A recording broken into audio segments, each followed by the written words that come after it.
Meus irmãos, meus queridos irmãos, no início deste ano, nós tivemos impactados com uma verdade que a gente ouve muito pouco sendo pregada nas igrejas, geralmente.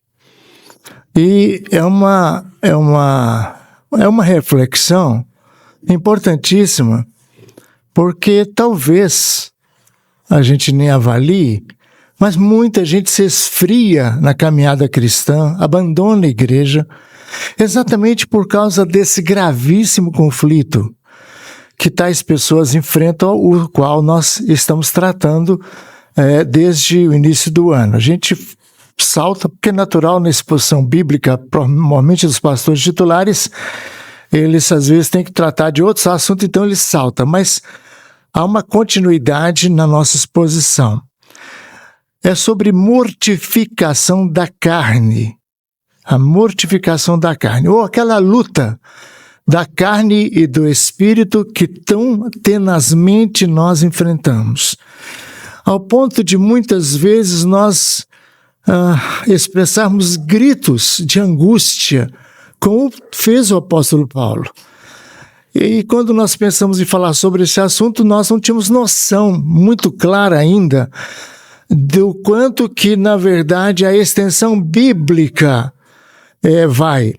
E aí nós começamos por onde tínhamos que começar, Romanos capítulo 5, onde a gente vê o início da grande batalha dos dois homens que existem dentro de nós, daqueles que se converteram, obviamente. O primeiro é o da nossa natureza, Adão, que nós herdamos. E o segundo Adão, Cristo, que agora habita também em nós. E este conflito, então, passa a existir dentro de nós de uma maneira dolorosa. É uma luta, assim, digamos, muito, muito, muito dolorosa. E depois em Romanos 6, o apóstolo Paulo vai mostrar a operação da graça. Então, capítulo 6 fala cerca de 19 vezes a palavra graça. O pacto que foi feito no capítulo 5, e daí a igreja verdadeira é uma igreja que tem a doutrina pactual, porque é pelo pacto que nós temos certeza da nossa redenção. O pacto foi feito com Cristo. E aí o capítulo 6 mostra que isso foi graça. No capítulo 7, então vem o conflito terrível, porque quando você entrou no âmbito da graça, é dito que agora a lei não é mais nossa, vamos dizer, a poderosa, aquela que de fato domina e controla e governa, mas a graça é onde nós agora moramos. Então a lei não mais domina sobre vocês. Mas quando a gente entra no capítulo 7, aí a palavra pecado começa a repetir, cerca de 21 vezes mais ou menos. E aí começa o grande conflito. Mas por que eu que me converti ainda tenho no meu coração esta batalha, na minha vida esta batalha? Por quê? Então Paulo agora desenvolve isso. Tem uns 5 sermões que eu estou trabalhando com o capítulo 7. Esse conflito tremendo que leva a gente a dores lancinantes, a angústias, que a gente não quer fazer o que é errado e faz. E a gente deseja fazer o que é certo e não faz. Então, a gente começa a pensar que a gente não é crente, que a gente não se converteu de fato. Porque nós pensamos, se eu houvera convertido, eu nunca mais iria pecar, eu não ia ter mais esse problema. Então essa é a batalha. E aí no capítulo 8, a palavra Espírito, outra vez repetida 19 a 21 vezes. E aí é necessário que, ao entender sobre mortificação da carne, a batalha do Espírito e da carne, seja visto nessa extensão desses 4 capítulos. Se você seccionar um, você pode cair em heresia. Tal como você vê em algumas igrejas. A Igreja dos Nazarenos, por exemplo, a Cristã do Brasil, que fala do varão perfeito. Aquelas pessoas que acreditam que depois de convertido nós vamos crescendo e chega num momento em que aí nós não pecamos mais. Quem dera. Quem dera. Mas não é bíblico. Isso é heresia e demoníaca. Podia ser boa, não é? Podia ser um ensino legal, mas não é. Porque ele é pior. Muitas vezes pior do que a verdade que Deus diz. Então, vamos hoje ao último sermão do capítulo 7. Abra sua Bíblia em Romanos, capítulo 7. Nós vamos ler então um dos textos mais difíceis do Evangelho do Novo Testamento. 14 até 8, versículo 4. Romanos 7, versículo 14 até 8, versículo 4.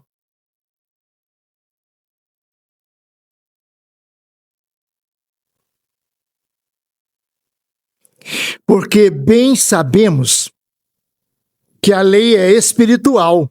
Eu, todavia, sou carnal, vendido à escravidão do pecado. Porque nem mesmo compreendo o meu próprio modo de agir, pois não faço o que prefiro, e sim o que detesto. Ora, se faço o que não quero, consinto com a lei que é boa. Neste caso, quem faz isto já não sou eu, mas o pecado que habita em mim. Porque eu sei que em mim, isto é, na minha carne, não habita bem nenhum, pois o querer o bem está em mim, não porém o efetuá-lo. Porque não faço o bem que prefiro, mas o mal que não quero, esse faço. Mas se eu faço o que não quero, já não sou eu quem o faz, e sim o pecado que habita em mim. Então, ao querer fazer o bem, encontro a lei de que o mal reside em mim. Porque no tocante ao homem interior, tenho prazer na lei de Deus, mas vejo nos meus membros outra lei que, guerreando contra a lei da minha mente, me faz prisioneiro da lei do pecado que está nos meus membros. Desventurado, miserável homem que sou, quem me livrará do corpo desta morte? Graças a Deus por Jesus Cristo, nosso Senhor. De maneira que eu, de mim mesmo, com a mente, sou escravo da lei de Deus, mas, segundo a carne, da lei do pecado. Agora, pois, já nenhuma condenação há para os que estão em Cristo Jesus, porque a lei do Espírito da vida em Cristo Jesus te livrou da lei do pecado e da morte. Porquanto o que fora impossível à lei, no que estava enferma pela carne, isso fez Deus, enviando o seu próprio Filho em semelhança de carne pecaminosa, e no tocante ao pecado, e com efeito condenou Deus na carne o pecado, a fim de que o preceito da lei se cumprisse em nós, que não andamos segundo a carne, mas segundo o Espírito. Pai, nós precisamos da iluminação do Espírito Santo para que a nossa mente e o nosso coração sejam genuinamente abertos e os nossos olhos vejam claramente aquilo que queres que vejamos e ouçamos. E opera em nosso coração com a tua palavra, de sorte que o poder do Espírito do Senhor, nascida de novo, vai ter essa compreensão. E então agora ele passa para o texto que li, e nesse texto que li, agora já não usa mais o passado, mas para nosso horror, o presente, o tempo presente. Então ele vai dizer, acaso o bom se tornou em morte de modo nenhum? Pelo contrário, o pecado, para revelar-se com o pecado, né? Então, eu li o 14, porque bem sabemos, então agora já é o presente, bem sabemos, E ele fala bem, sabemos aqui, no 14 e no 18 também ele repete, olha aí, porque eu sei. Então, os dois textos aqui, 14 até ao 17, ele praticamente repete do 18 até o 20. Então, aqui nós temos duplamente as mesmas coisas, para dar uma certa ênfase, para mostrar de maneira bem firme o que ele está querendo dizer. Então ele vai dizer, porque bem sabemos. Ou seja, aqueles que nasceram de novo, que se converteram e que creram em Jesus Cristo, esses sabem muito bem. Bem sabemos o quê? Que a lei é espiritual. Ou seja, ele está falando da lei de Deus. A lei de Deus, ela é espiritual. E ela não é apenas uma expressão formal, uma expressão externa, em que você, não adultero, não minto, não roubo, mas essas coisas são externas manifestações do pecado. Agora, a lei é espiritual no sentido de que ela trata de forma espiritual as coisas e não materialmente as coisas. Enquanto que matar é uma expressão de quebra da lei, a lei, na verdade, ela está implantada no coração do homem de maneira que a motivação antecede a ação. E aí, essa motivação, ela vem do Espírito de Deus que proíbe o pecado. E nesse sentido, Paulo fala, então bem sabemos que a lei é espiritual. Aí vai dizer, eu todavia sou carnal. E agora no 18 ele fala, porque eu bem sei que em mim, isto é, na minha carne, sendo carnal, não habita bem nenhum. Tá entendendo bem? Ele vai repetir. Ele vai dizer, olha, o fato é o seguinte, a lei de Deus é boa, a lei de Deus é espiritual, a lei de Deus é perfeita, a lei de Deus é poderosa, mas acontece que do meu lado eu fraquejo, a carne é fraca, a carne é doente, a carne é enferma, e eu não vou conseguir fazer o que a lei quer. Daí entra o grande conflito. Eu agora, crente, já sei o que é certo.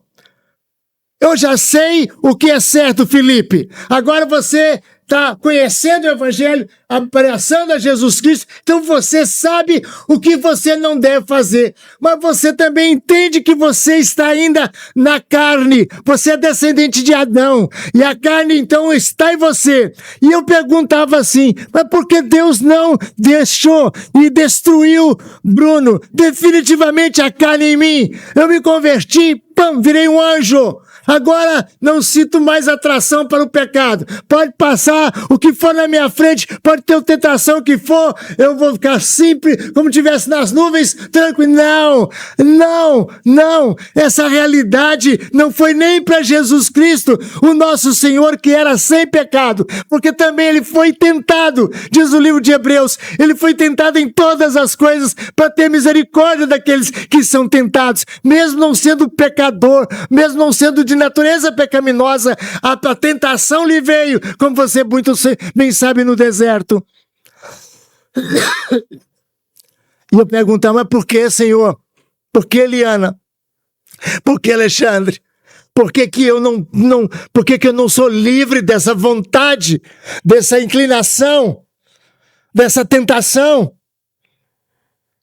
Eu posso dizer a vocês que somente na glória vamos saber bem definitivamente.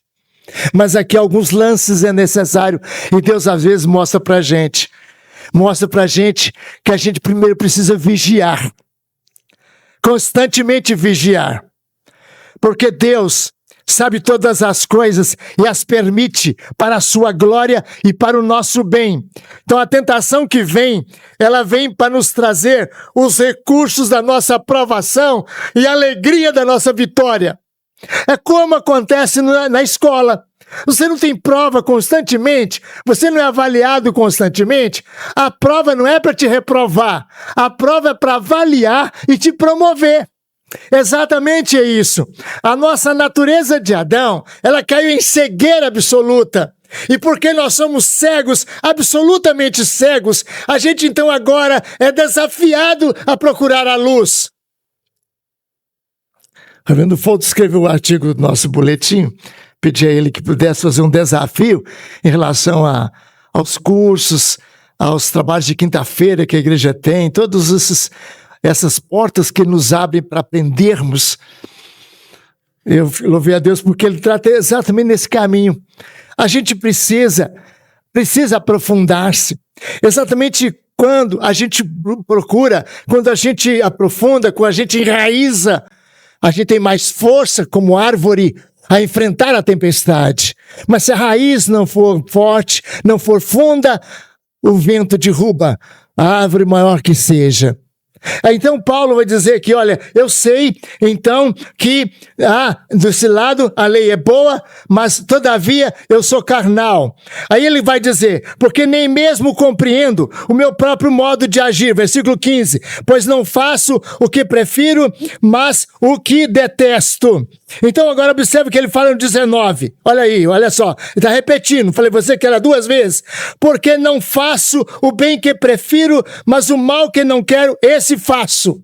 E o 20 ele continua, mas se eu faço o que não quero, já não sou eu quem faz. E aí ele repete de novo o que ele tinha dito, né, anteriormente. Ele vai dizer lá no final, porque bem sabemos, porque mesmo o meu próprio modo de agir, tal. Nesse caso, quem faz não sou eu, mas o pecado. Olha o versículo 17. Mas o pecado que habita em mim. E termina no 20 com a mesma expressão.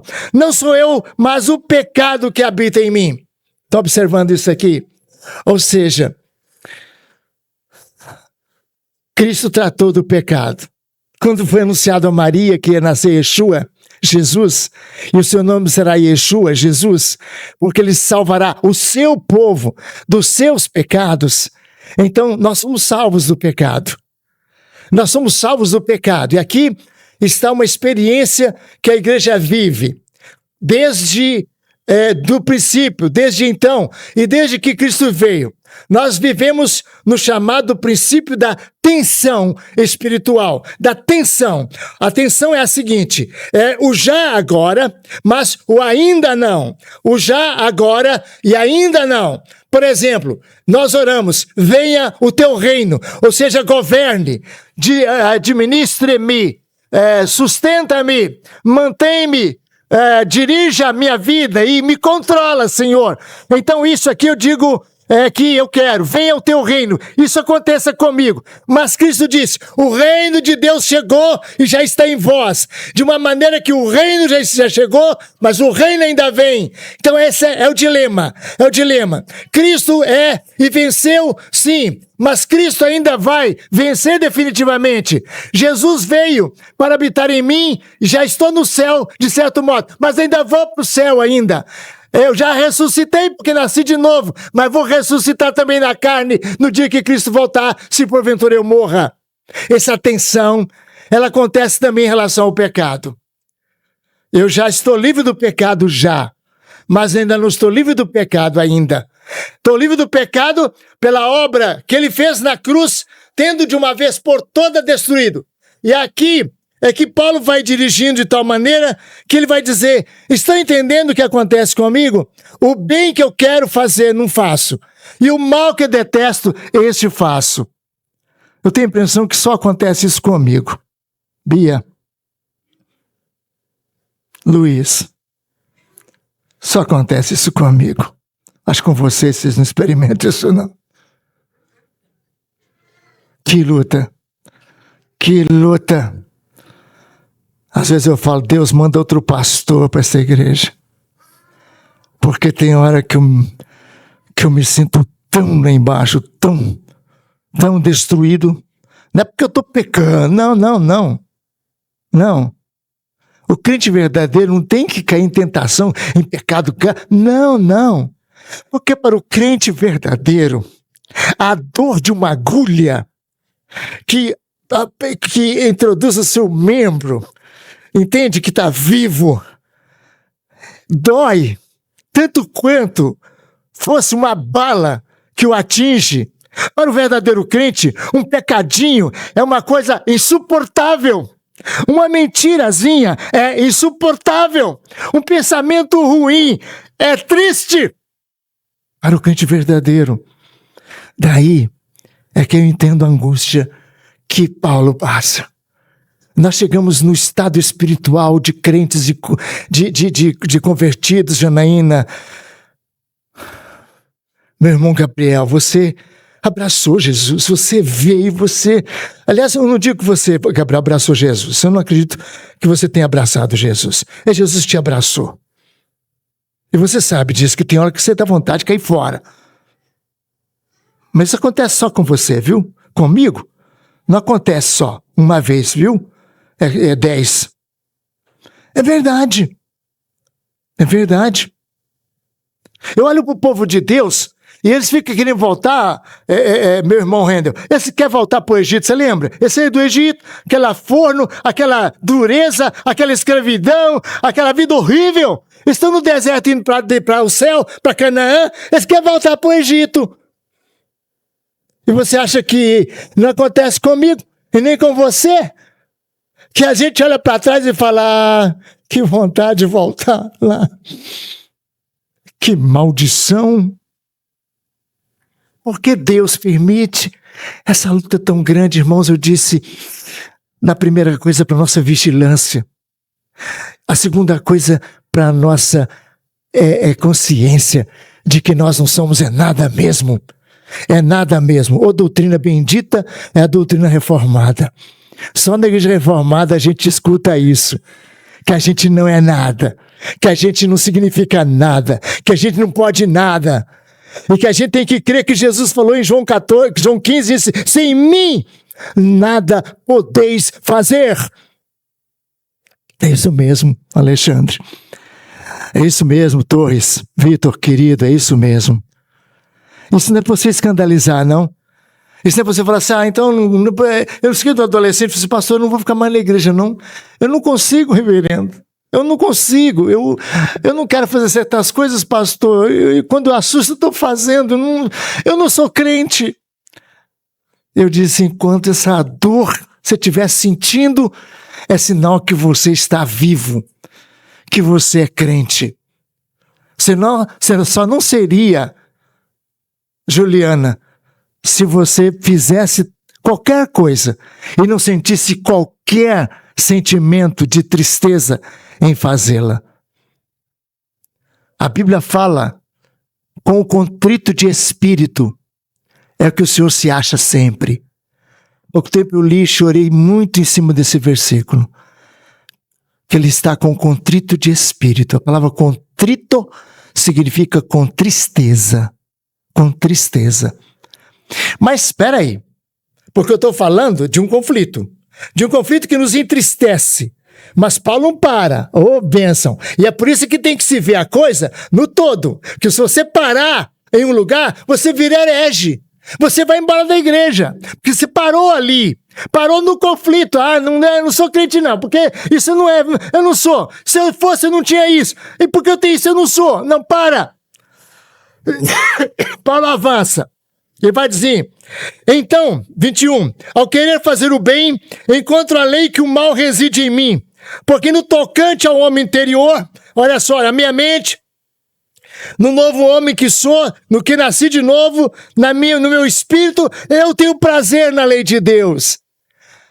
E aqui você sabe, Gabriel, aqui você sabe, Felipe, aqui você sabe, Sara querida e meu amado irmão aniversariante, aqui você sabe que você tem prazer na lei de Deus. Você gosta de ler a palavra, Sônia, você gosta de estar com a palavra. Então você tem prazer na lei de Deus, mas você ao mesmo tempo sente nos seus membros uma outra lei. E aqui lei, presta atenção, aqui lei não é um código, viu? O Paulo usa a lei em muitos sentidos. Aqui lei não é um código estabelecido como se a carne tivesse um código, não. Aqui é princípio, aqui é inclinação, aqui é de fato uma força interior maléfica que ainda permanece em nós, que nós chamamos velho homem. Um parênteses para vocês desamar um pouquinho.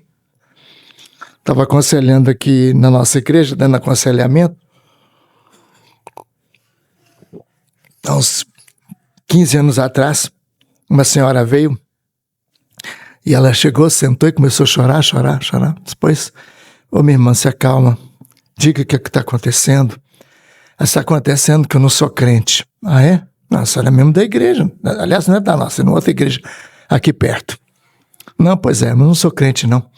Porque eu saí de casa agora e vim aqui porque eu estou desesperada. Porque eu dei um tapa na cara da minha irmã, que também é da igreja. Então, eu quero saber do senhor o seguinte, eu sou ou não sou crente? Porque como é que uma crente pode agir dessa maneira tão chocante, tão chata? Aí eu falei assim, ok, e a senhora é crente, fez isso? Triste. Mas eu vou ler para a senhora um versículo aqui na Bíblia. Aí ele assim, porque está em nós o nosso velho homem. E o velho homem habita em nós, né? Nós somos, o velho homem está em nós ainda, né? O velho homem. Aí eu falei, você está vendo? O velho homem. Ela, sim. Assim, o que significa velho homem, minha irmã? Ela olhou para mim, assim, alguém igual ao senhor? Eu virei para ela e disse, bom, com essa sua palavra, o velho homem subiu em mim agora, que eu não gostei de jeito nenhum. O velho homem está aqui agora com vontade de dar um tapa na senhora. Agora esse velho homem quer dar um tapa na senhora como só deu na sua irmã. Meu irmão, velho homem, é esse princípio que nós ainda, que Deus permite que mantenha em nós, sabe? Exatamente como recurso, como antídoto. Não é assim que é o antídoto? O antídoto é você tirar o veneno da cobra, construir o veneno e quando a cobra pica, você aplica. Você entendendo agora? Então, o velho homem, eu entendo que é como se fosse um tipo de antídoto que Deus deixou dentro da gente, que aflige a gente de um lado, mas que de outro lado a gente sabe que é vencido. A gente sabe que é derrotado, porque Cristo crucificou ali na cruz a carne, a minha carne, a sua carne, ele expôs ali publicamente, e então eu olho para a minha justificação, eu olho para Cristo no passado e falo, glória, e é o que Paulo vai fazer. Olha só que coisa maravilhosa que Paulo vai dizer. Ele vai dizer o seguinte, então eu vejo que está no membro dos membros, na lei do pecado, que está nos meus membros, e ele fala, então desventurado, parece que eu sou amargurado, parece que eu sou miserável homem que sou, porque eu quero me livrar e parece que não me livram. Quem vai me livrar? Aí ele fala, graças a Deus, olha o 25, graças a Deus por Jesus Cristo nosso Senhor. E ele conclui, de maneira que de mim mesmo com a mente sou escravo da lei de Deus, mas segundo a carne, da lei do pecado. Outra vez, leia aqui, não tome como princípio regente, como princípio dominador no caso do crente, mas como princípio que ainda resta nele, um resto de sofrimento, porque o mal e o pecado que entrou no mundo é dantesco. A fraqueza e a carne é muito poderosa ainda, mesmo nos redimidos e naqueles que são salvos. E então, aí agora é que eu quero fazer a conexão, e fazendo essa conexão, eu creio que posso parar o sermão por aqui, porque vamos dar início agora numa fase maravilhosa da crucificação da carne, que é o poder do Espírito, e vamos trabalhar no capítulo 8, uma temporada, se Deus permitir. Muito lindo, muito lindo, muito lindo, muito lindo. Aí, eu tinha que terminar com o capítulo 8 esse texto, eu tinha que terminar, porque termina com o Espírito Santo. E aqui é que está o foco, aqui que está tudo. E recebereis poder ao descer sobre vós o Espírito Santo. Recebereis dínamo, poder infinito, poder grandioso do Espírito, o único que pode de fato enfrentar e confrontar a carne, o mundo, o pecado e Satanás, que estão frequentemente nos atacando. Então Paulo fala, agora pois, e aqui, né, Foto, a gente, e reverendo e pastores muito queridos, como o ilustríssimo reverendo Leoge Marcelino, ilustríssimo meus irmãos, aqui eu fico triste porque o escritor não, né, o indivíduo que separou a Bíblia em capítulos e versículos, meteu o capítulo 8 aqui, né? E o versículo 1, né? Alguém até disse que Jonatã, né? Foi que fez isso, lá pelo século 13, 14, se não me engano, e disse que ele estava até andando a cavalo quando ele fez a divisão da Bíblia em versículo e capítulo. O cavalo deu um pulo ele colocou 8. Mas, na verdade, aqui era para ser lido assim direto, sabia? Direto. Não precisava de pôr essa secção aqui. E ainda os nossos editores da Bíblia colocam assim, nenhuma condenação. Claro, exatamente isso. Mas, ao colocar isso aqui, deu um tranque que talvez não precisava, porque a sequência é essa. Então, ele vai dizer assim, graças a Deus por nosso Senhor Jesus Cristo, de maneira que eu, de mim mesmo, fala, agora eu, em mim mesmo, de acordo comigo, aqui, isso acontece dentro de mim, está dizendo isso aqui acontece dentro de mim, ou seja, eu sou escravo, graças a Deus, da lei de Deus, então a lei não é tão ruim assim não, a lei é ótima, a lei é boa, ainda que ela desperte o pecado, ela desperta não é porque ela é ruim, é porque a minha carne é de fato doente, é enfraquecida, a minha carne é enferma. Então ele vai dizer então, graças a Deus por Jesus, porque na minha mente eu sou escravo da lei de Deus, e na minha carne da lei do pecado. Então ele vai dizer, agora pois, isso é a conclusão. Então concluindo, irmãos, ele fala, nenhuma condenação há para aqueles que estão em Cristo Jesus. Que coisa maravilhosa! Você está entendendo agora aquele conflito, aquela luta, aquela batalha que Paulo chega a dizer, desgraçado, desventurado, miserável, homem que sou! Quem me livrará? E então ele vai dizer, agora pois, não há mais nenhuma condenação para aqueles que estão em Cristo Jesus, nosso Senhor. Então não lamente a luta, não lamente a guerra, não lamente a batalha. Sofra nela, mas sofra com a certeza de que agora está lutando, mas já lutando no terreno da vitória, Você está na luta sim, mas agora você saiu do campo do inimigo e agora você está no campo de Jesus.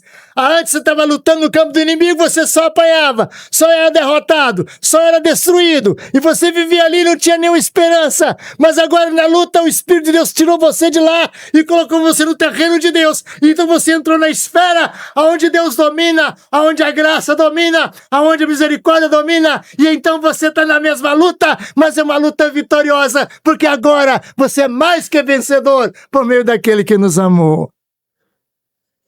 Está entendendo? Tudo simples assim. Agora, pois, você está no terreno, está no campo da batalha vitoriosa. Do lado de cá, não tem derrota. Tem luta, ok, sim, tem luta. Ascensão e vitória, porque somos sim mais que vencedores naquele que por nós venceu o pecado e venceu a morte. Então Paulo vai dizer, isso aconteceu, sabe por quê? 3 coisas ele vai dizer. A primeira é a seguinte, essas são 3 coisas poderosas da nossa santificação e da nossa vitória do que aconteceu anteriormente. A primeira é o seguinte, porque a lei do Espírito da vida em Cristo Jesus te livrou da lei do pecado e da morte. Então Paulo vai dizer, olha, havia aquele princípio que queria mandar eu fazer coisa errada, e às vezes eu sofro, e às vezes eu caio, mas só tem uma coisa, aquele princípio foi derrotado pela lei do Espírito da vida em Cristo Jesus. Então aqui está escrito, ela te livrou, essa é a primeira coisa maravilhosa. Então Jesus te livrou. E ele vai dizer, porquanto, o que for impossível à lei, no que está enferma pela carne. Porque o que acontecia comigo? Eu estava sempre derrotado, sempre perdendo. Agora não. Às vezes eu recebo uma ferida danada. Às vezes eu recebo uma ferida quase mortal, mas não morro. Mas levanto. Mas fico de pé, porque Deus me levanta. E então ele fala, o que for impossível à lei, no que estava enferma pela carne. Que foi feito pela carne. Isso fez Deus. O que Deus fez? Enviando o seu próprio Filho. Que maravilha. Jesus foi enviado exatamente para que nós tivéssemos plena vitória. E ele enviou o seu próprio Filho em semelhança de carne pecaminosa. Aqui é interessante, Silvio, que Paulo vai dizer que Deus enviou o seu Filho em semelhança de carne. Se parasse aqui, era terrível, né? Meus irmãos amados, e pastores e Elias querido. Porque se Paulo falasse que Deus mandou o seu filho em semelhança de carne, então não era carne, né? Não era carne. Então, aqueles que têm a tendência teológica, né, de pensar em que Jesus foi a mera aparência, estavam certos. Não. Em semelhança de carne pecaminosa. Ah, sim, agora salvou. Então Cristo veio em semelhança de carne pecaminosa. Não de carne. Carne ele era. Mas carne pecaminosa ele não era. Mas ele vem em semelhança de carne pecaminosa porque assume os nossos pecados. Deus o fez pecado por nós. Mas ele era sem pecado. Então Paulo vai dizer, enviou seu filho em semelhança de carne pecaminosa. E no tocante ao pecado. E com efeito condenou Deus na carne o pecado. Está entendendo agora aquela luta? Entende agora a luta? Não era carne contra o espírito, não foi? O que aconteceu com a carne lá? O que aconteceu com o pecado lá? Ele foi absolutamente condenado. Então a condenação já não te virá mais. Você falhou? Sim. Arrependeu? Sim. Confessou? Sim. Foi perdoado? Sim. Louvado seja o Senhor. É por aí. Agora você tem vida absolutamente nova. E ele diz, agora ele fala, o fim de tudo isso, ele vai dizer o propósito, a fim de que o preceito da lei se cumprisse em nós. Então agora o preceito da lei vai cumprir em nós. Apesar das nossas lutas, das feridas que vamos ter, ainda na luta, como essa luta já é vitoriosa, podemos dizer isso aqui, que não andamos mais segundo a carne, mas segundo a nossa força, né? Não. Segundo a ausência de luta? Não. Segundo o Espírito. Tem outras palavras. Tudo vai agora desaguar na nova glória que vamos refletir. A vida no Espírito. Essa vida que não é por nós, que não é de nós, mas de fato é do Espírito que habita em nós.